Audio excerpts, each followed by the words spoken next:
Hello everybody, Chris Profi, Musically Obsessed. Today I want to talk about Pink Floyd's Ummagumma or Ummagumma, however you want to say it, sort of like a tomato. But Amagama came out in 1969 and it followed Piper at the Gates of Dawn, which came out in 67 with Syd Barrett, of course. Saucerful of Secrets, which came out in 68. Syd left during the recording of that record. And then they came out with one of my favorite records in 1969 called More, which was a film soundtrack. And then Ummagumma followed that. We have a very famous cover by Hypnosis. All right. I love that back photo of all their instruments. And then this is a gatefold. And you see all the members on the inside. So I want to talk about this record because I've sort of been rediscovering it. I've been listening to a lot of it. I've been really enjoying it. I even listen to it on Spotify at night when I'm going to bed. It's becoming one of my favorite Pink Floyd records. Now, side 1 and side 2 are live performances, and they were recorded at Mothers in Birmingham and Manchester College of Commerce in June of 1969.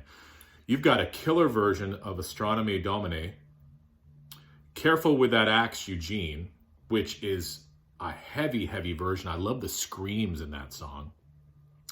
Set the Controls for the Heart of the Sun, and A Saucerful of Secrets. So that was sort of like a typical live show for Pink Floyd around that time.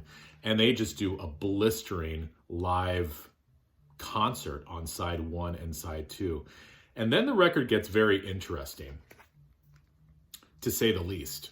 Each member records some of their own tunes. So it opens up first with Richard Wright's Sisyphus, and hopefully I'm pronouncing that right, parts 1 through 4. Now, part 1 opens with this ominous keyboard riff, which I call the main theme.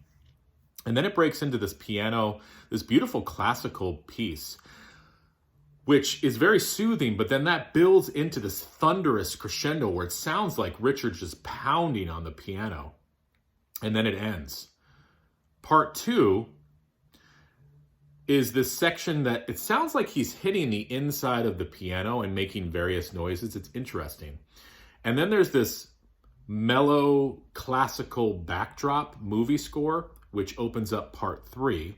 And part 3 ends with this booming orchestral ending back into part 4, which has this like crazy storm of instruments. And then he brings back that main theme again, which was in part 1. So it's all instrumental, but just a really cool piece. And then we have 2 pieces by Roger Waters. Grantchester Meadows, which has some birds chirping throughout the tune. Just a really mellow acoustic number by Waters. Great vocals. Towards the end, you hear this buzzing bee, and it sounds like somebody's walking in and literally swats the bee dead.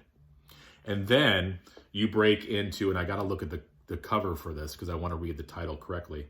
Several species of small furry animals gathered together in a cave and grooving with a pict, which is the longest Pink Floyd title there is.